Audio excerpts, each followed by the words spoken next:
Hello, this is Matt on the Moon Lambo channel. I firmly believe that the crypto asset class is going to outperform the S&P 500 over the next decade. I believe that XRP is going to substantially outperform Bitcoin over the next decade. Even if it doesn't take the number one spot in market cap, it doesn't have to in order to outperform it. I'm just talking in terms of percentage gains, which should mean more dollar gains, hopefully, right?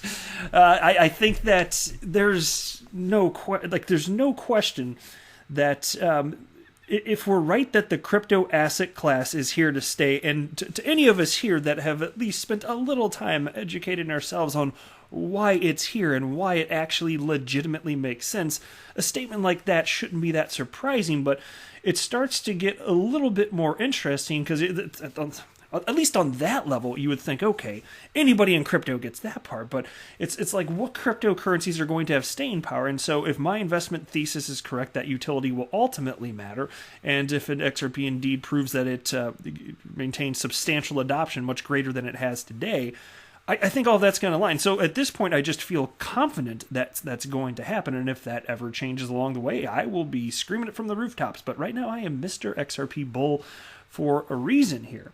And I'm going to illustrate to you just how the degree to which I personally believe where we are sitting here right now is quite genuinely a once-in-a-lifetime opportunity.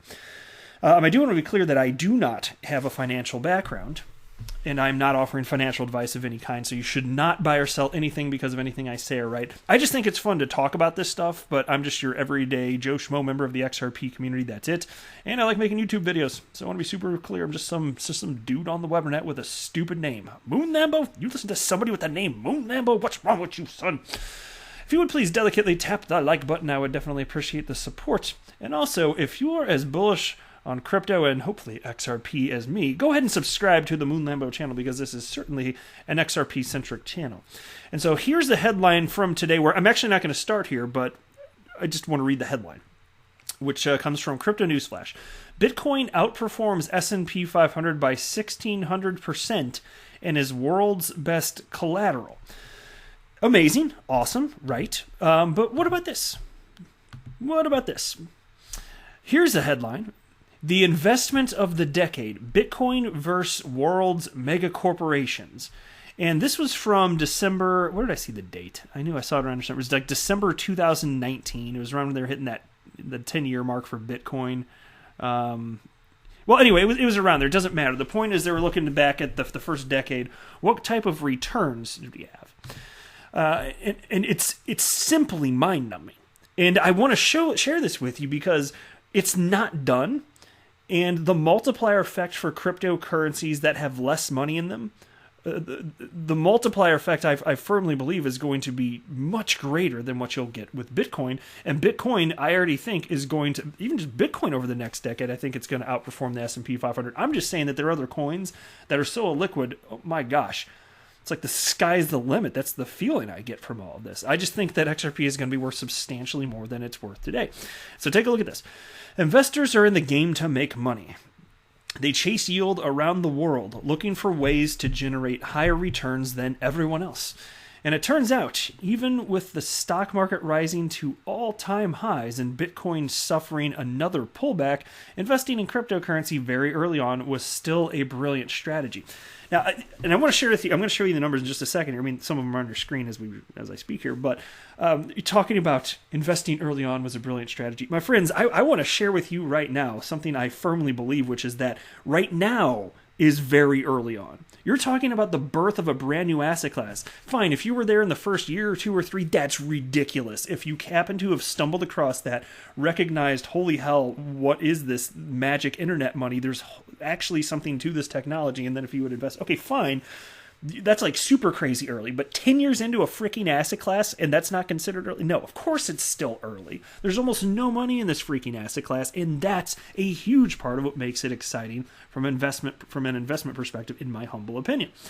And so what was the very best investment of the last decade is Bitcoin. Hands down, not even a close second. To what degree?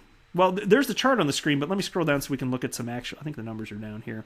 Here we go. So Bitcoin compared to some other ridiculously successful companies over the same time period. Bitcoin was up, and this is laughable. It's true, but it's just ridiculous. Bitcoin up 9.1 million %. 9.1, really, here, I'm still rounding, but 9.15 million %. That's insane. Number 2 would be Amazon. That's probably not surprising. 3,156% return over the same period. Can I read those two again in case you're not looking at the screen? Maybe you're walking your dog or you're at the gym getting your swell on. Let me read this to you. 9.15 million % return for Bitcoin over the same period. Amazon in second place, only 3,156%. Which is still incredible, don't get me wrong, but holy hell. So how is this possible? If you see numbers like this, you must be like, oh my gosh, if something can appreciate like this, it must be a scam. And when somebody says something like that, it just illustrates right there that they don't understand volume, liquidity, and nascent markets. That's it. That's what that illustrates right there. That is all that means. Really, because if you just think about it, this is like the easiest way I can illustrate it. It is a little bit more complex, but just to get the concept across the easiest way possible. If somebody doesn't get this, just ask them, okay, here's $20. Say, here's a $20 bill. How much money has to flow in to double that? Well, to double it, it's just another $20, right? That's easy. You could have anybody listening to this could throw a $20 bill on the table, and bam, we just doubled it. Think about that. And I know that's not a market cap, but if it were a market cap, damn, we just doubled it. And all it took was one human's pocket change.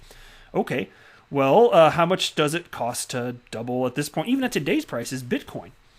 Well, I mean, a fair bit now. You got a market cap of Bitcoin. I don't know what it is at the time of recording this. I think was it over 200 billion? I don't remember exactly what it is. It doesn't matter. You'll get the cut of my jib here regardless.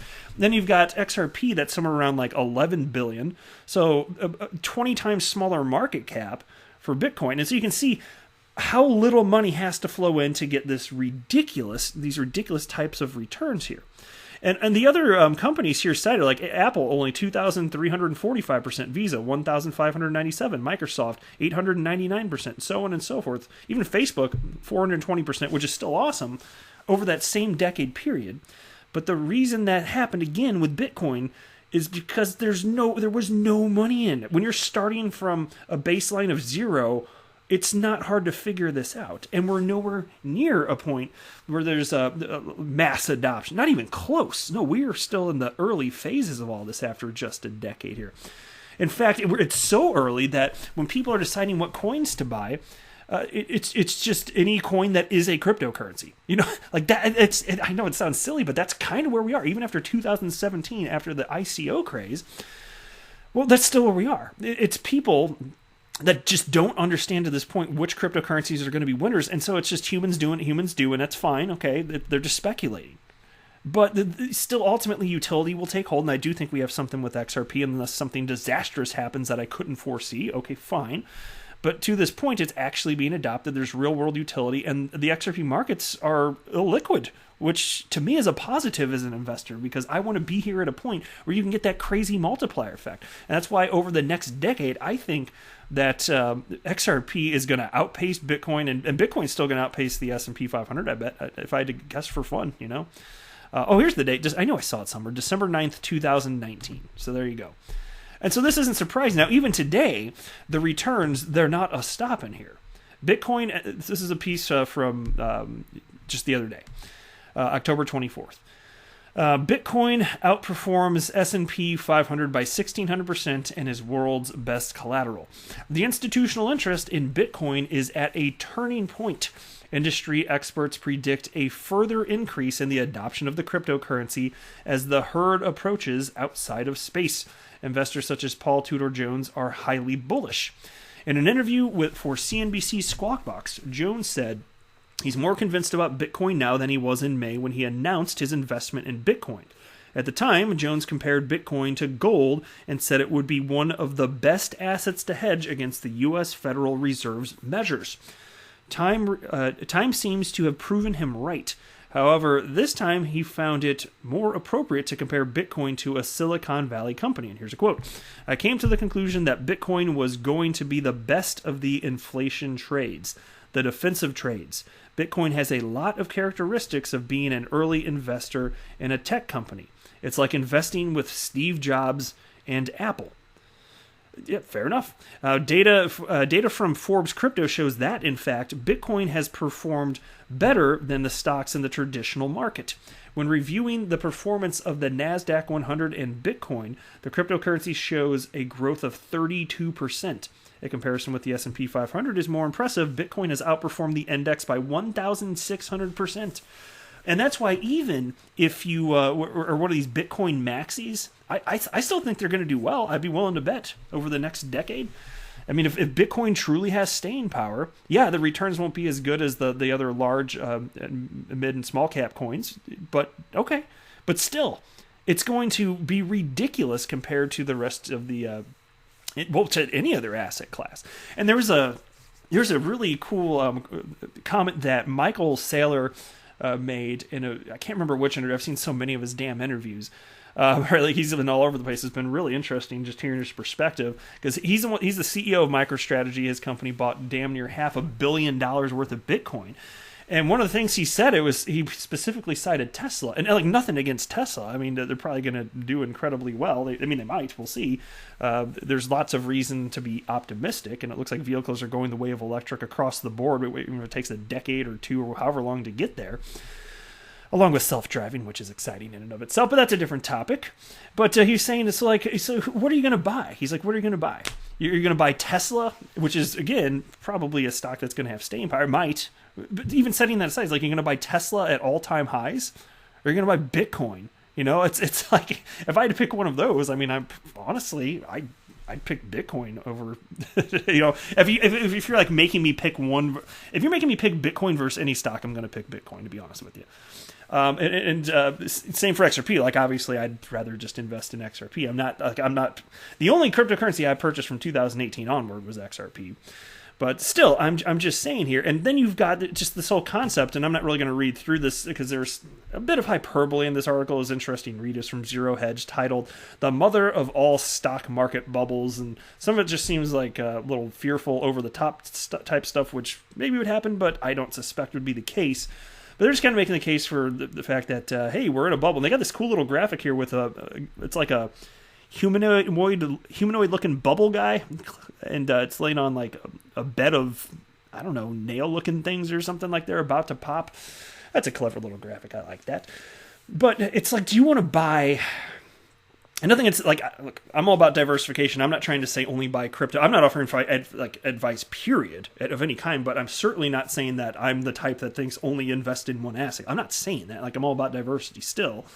But in terms of the way I think this is going to pan out, like, does it make more sense to invest in the stock market near all-time highs or cryptocurrency? Like, what is actually going to do better? And then, so as an XRP holder who hasn't had an opportunity to purchase for damn near 3 full years at this point, really coming up close to my personal 3-year anniversary of my crypto journey in November here.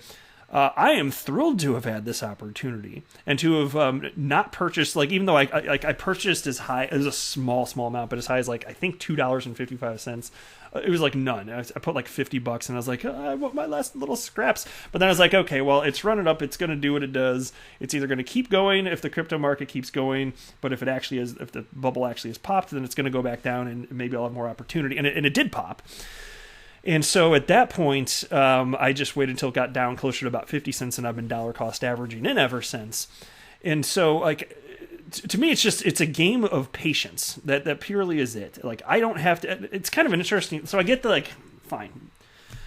You have to have some guts because we're taking a risk with all of this, but it's in the sense of, like, just holding, like, we don't have to actually do anything, though. Like, everybody else is building out the ecosystem, so I guess that's kind of cool. But the ecosystem does need people like us that are willing to have skin in the game and have some guts and have some conviction about what we actually believe in terms of where this stuff is going here. Like, speculators actually are needed. Even though I jokingly the other day called the people that just speculate rather than hold long term, I jokingly called them useful idiots. You know, like, there's some truth to that. I was just kind of being, silly about it in the way that I was characterizing it. But it's actually needed for all of this to happen, to get these multiplier effects, because talk about an asset class where the return profile is so lopsided. Like, there's not even a close second. Like, the opportunity for returns, it's so asymmetrical compared to other asset classes. It's so lopsided. And there hasn't been anything like this, like, ever. Like, ever. Literally never. And I don't just mean in the sense that there hasn't been blockchain technology in an asset that can act as a reserve in the way that, an asset like, Bitcoin can. I mean, that's something amazing in and of itself. But even just in terms of the opportunity for gains, this has not existed in the history of mankind, yet here we are. I just hope that everybody can fully appreciate the position that we're in. And it's not to say that there's not risk associated with this. I'm not one of these super hype guys. I think that we need to acknowledge that this is risky, and there could be all sorts of things happening since there's not a long track record in terms of history that could go wrong. But you know what? I got some guts, and I'm going to put my money where my mouth is, and I'm just behaving accordingly. And if I'm wrong, that sucks, and I'll lose a bunch of money, perhaps. But I'm willing to recognize that could happen. I just really don't think it will. And so I sleep easy at night. I frankly do. I've got my money in XRP and other cryptocurrencies, but I'm mostly excited about XRP, and there we are. And so we shall see how this all pans out. But fast forward a decade. You know what? I hope it would be a dream if a decade from now there's still enough interest around crypto and XRP, and I'm right. It would be a dream for me if I'm running this YouTube channel 10 years from now. That would just be the most amazing thing on the planet. And see if I'm right about this fun little thing. Because even though I don't make price predictions, I'm willing to talk about longer term, more ambiguous projections. Just like I think that the crypto asset class in XRP is going to outperform the stock market, or specifically the S&P 500 over the next 10 years. I'm willing to say stuff like that because to me it just seems so obvious. The markets are just so damn illiquid. How could this not happen unless we're actually wrong about the staying power of crypto, which we're not. We're not wrong. I firmly believe that anyway. But anyway, that is it for this video. Thank you for stopping by, my friends. I am not a financial advisor. Do not buy or sell anything because of anything that I say or write. That would be a very, very, very bad idea. Until next time, to the moon, Lambo!